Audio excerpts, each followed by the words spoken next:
Well, I've taken a few shots. The sun's sort of coming out, but it's not casting a good enough shadow. Unless I get a nice square on the ground, it's not worth testing out the thing. But you know, at least the plants are still. I thought they were going to be drying out, so I was a bit worried. That's why I was dashing over here to, you know, give some test shots. At least, you know, to set me up for next season, 2014. But yeah. Oh, I should really put the wide angle back on, shouldn't I? If I'm taking a move. Okay, here we can get in. There we go. Hopefully it will refocus. Few down there. They're all getting much. You just got to pick and choose. Basically, you got to wait for the latter seedling ones to grow back through in the last few days, because all the other ones are putting up flower stalks, and I'm just getting pissed off by the flower stalks. I can't quite get the whole of the flower stalk in focus with my F8. I don't have F16 like I used to have with the manual, so you know, I need to go to a better camera, I think.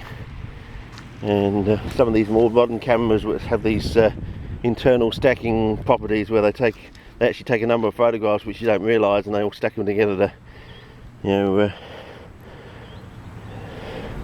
to get your depth of field sort of thing. But yeah, because you know, computers can work so fast, they can work in fractions of a second sort of thing, so they can actually take lots of photographs. You know, it just sounds like you're taking one photograph, and then it all sort of interpolates all the various photographs into one fantastic, smeging awesome picture. So it's not really you doing the work, it's the bloody, well, it's really just the chip actually, and the ability to do things that fast. You know, you can't think that fast, but bloody chip can. So yeah, anyway, yeah, there's a few up here. I mean, there might be a few good shots in there. We have like a decent soaking rain the day after that, and that looks really interesting. Look at the colour of that and the redness of the stem. Yes, but yeah. Oh, look at these sun orchids! Wow. Yeah, compared to the ones yesterday, they're all very good, aren't they? And there's a glid down there. It's on the John Wayne, putting up its flower stalks there, and oh, there's a fly. You lucky fly. I don't think he's going to get you today. But yeah. But yeah, I was hoping to set that down there and then set it up here as well, and you know, find some decent ones to overshadow and then shoot in the shadow sort of thing. But I don't think it's going to happen today, fellas. But it's all these little itty bitty ones. If we have a decent rain, some of those itty bitty ones will hang on and grow up to decent sized plants, which you'll get some lovely shots right at the end of the season. But you have to come out every day and almost at night time as well. But yeah. But basically it's been a bad season because we had those 230-degree days.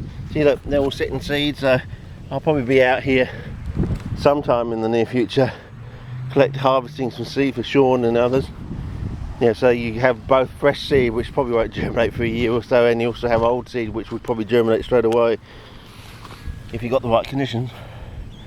But yeah, not a good year. And of course, it's nothing like over in WA, where it's a lot wetter and the season's a lot longer, and you have some really smegging awesome plants grow up then, because they're growing in that nice cool, humid sort of period before and they don't put up the flower stalks, so they get to a lot larger, and they've got another sort of unique look. It's a bit like you know, Joshua Ericksoni goes through 4 stages in its growth from Jemmy to adulthood. Well, it's like that. It seems like have another stage in there in WA, so you get another slight variation on the look of glandulus as you do to the ones out here when we have a much shorter season and we have this problem with the rain sort of thing. But yeah, it looks like the Rumex is out there is starting to grow. It almost looks like banana in the distance, doesn't it? But it's not. It would be nice if it was, but it's just not wet enough here. But anyway, I think that's over and out for this clip, and go home and see what the new camera support, how that works. I might even have a jig with it in the car here on the way home to see if I can, you know, put it to the other side of the car or something. and see what we get. Okay, over and out for now. From the rise, I think I might just stand on this tree trunk and take you a pan to end this thing with. Okay, one last pan probably for the whole of the season. I think it's over and out now. Okay, over and out.